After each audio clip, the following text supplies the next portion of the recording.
Bertemu lagi dalam channel Cikgu Sel Tutorial. Kali ini kita akan membincangkan sebuah tajuk dalam bab 2 makroekonomi perakanan pendapatan negara.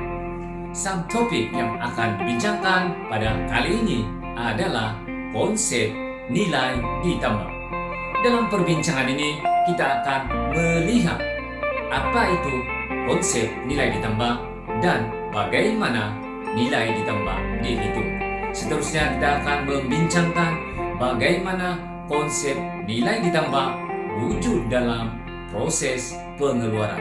Dan akhirnya kita akan lihat satu contoh perbincangan pengiraan konsep nilai ditambah menggunakan jadwal dan membincangkan bagaimana konsep nilai ditambah dapat mengatasi masalah pengiraan dua kali. Apa itu nilai ditambah? Nilai ditambah merupakan pertambahan nilai pasaran sesuatu barangan bagi setiap peringkat proses pengeluaran.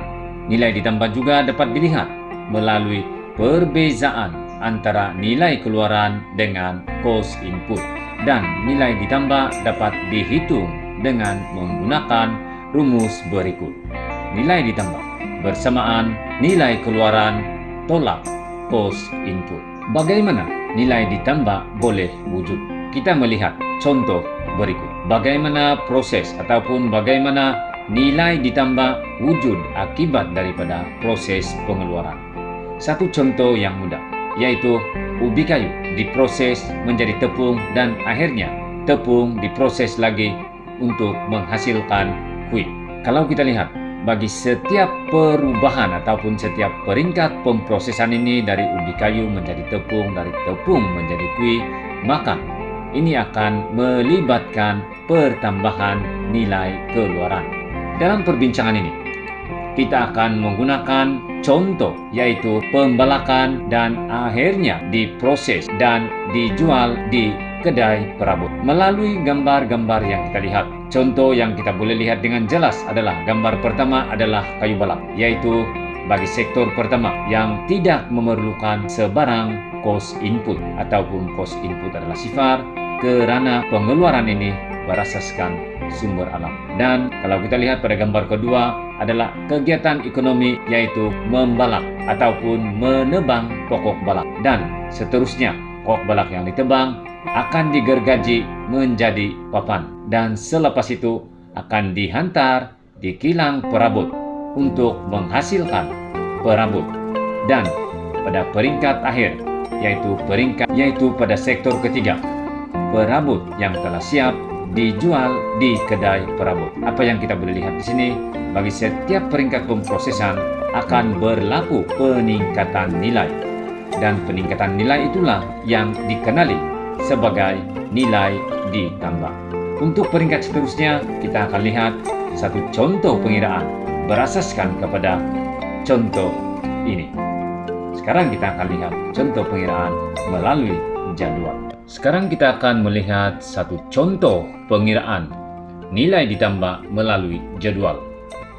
Dalam jadwal berikut terdapat 5 kolom, yaitu kolom yang pertama adalah kegiatan ekonomi, kolom kedua adalah sektor, kolom ketiga adalah cost input dalam RN, kolom keempat adalah nilai keluaran dalam RN juga, dan kolom kelima adalah nilai ditambah, yaitu nilai keluaran tolak cost input. Sekarang kita akan lihat setiap baris. Pada baris kedua merupakan kegiatan ekonomi yang pertama, yaitu membalak di hutan, diikuti oleh menggergaji balak menjadi papan, dan seterusnya membuat perabot, dan yang terakhir adalah menjual perabot di kedai. Sebelum kita melihat contoh pengiraan, maka kita akan lihat dahulu sektor bagi setiap kegiatan ekonomi.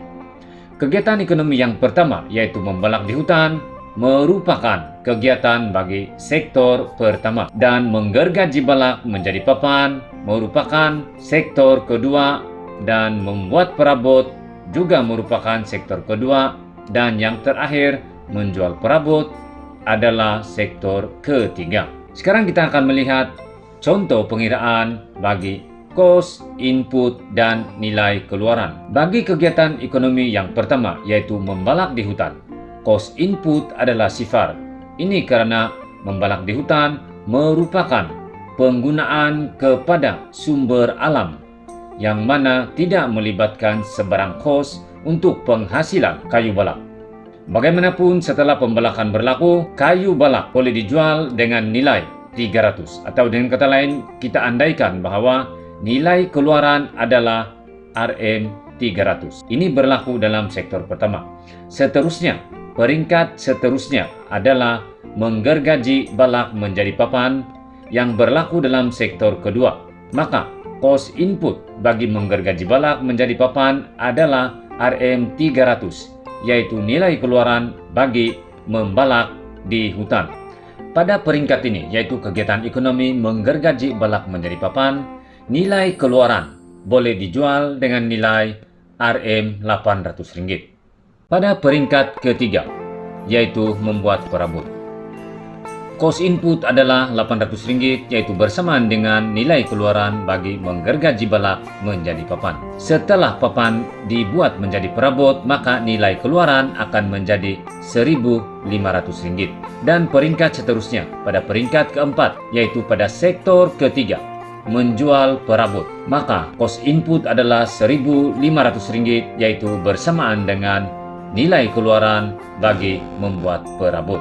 Kemudian, apabila perabot dijual di kedai perabot, maka nilai keluarannya adalah Rp2.500. Ini bermakna kalau kita lihat, nilai barang akhir adalah Rp2.500. Oleh itu, dalam penghitungan pendapatan negara, maka hanya nilai barang akhir saja yang dihitung, yaitu perabot yang dijual di kedai perabot, dan tidak mengambil kira nilai bahan mentah dan nilai barang perantaraan. Bagaimanapun, masih berlaku masalah pengiraan dua kali. Ini karena berlaku kesukaran untuk membezakan antara barang akhir dan barang perantaraan atau barang separuh siap. Untuk itu, bagi kaedah keluaran, maka konsep nilai ditambah digunakan bagi mengelakkan masalah pengiraan dua kali.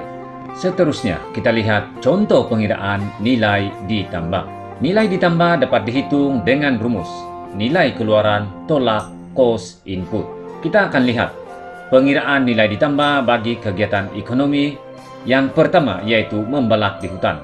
Oleh karena membalak di hutan adalah berasaskan kepada sumber alam, maka kos input adalah sifar dan nilai keluaran adalah 300.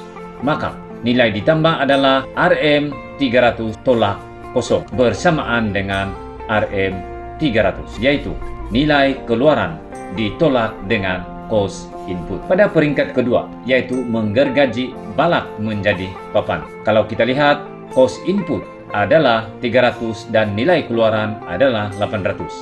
Maka nilai ditambah adalah 800 tolak 300 bersamaan dengan Rm500, yaitu nilai keluaran ditolak dengan kos input. Pada peringkat ketiga, yaitu membuat perabot, maka ketika ini kos input adalah 800 dan nilai keluaran adalah 1.500. Maka nilai ditambah adalah 1.500 tolak 800, yaitu nilai keluaran tolak dengan kos input bersamaan dengan Rm700. Dan pada peringkat terakhir, yaitu menjual perabot, maka ketika ini kos input adalah 1.500 dan nilai keluaran adalah 2.500. Maka nilai ditambah adalah 2.500 tolak 1.500 bersamaan dengan 1.000. Ini menunjukkan nilai ditambah adalah bernilai 1.000, yaitu nilai keluaran ditolak dengan kos input. Seterusnya kita akan lihat jumlah nilai ditambah. Jumlah nilai ditambah adalah hasil tambah bagi nilai ditambah untuk membalak di hutan bernilai 300, menggergaji papan menjadi balak bernilai 500, membuat perabot bernilai 700, dan menjual perabot bernilai 1.000.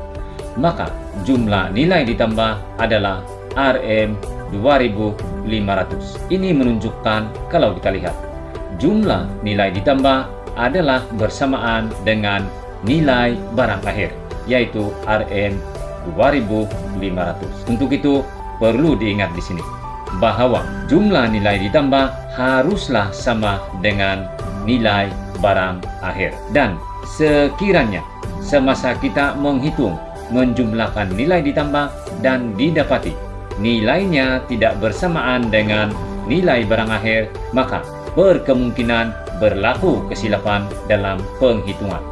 Oleh itu, kita akan semak semula. Mungkin ada peringkat-peringkat tertentu telah berlaku kesilapan pengiraan. Sekian perbincangan pada kali ini. Semoga perbincangan konsep nilai ditambah dapat memberi kefahaman kepada calon-calon dan pelajar-pelajar STP. Sekian pertemuan pada kali ini dan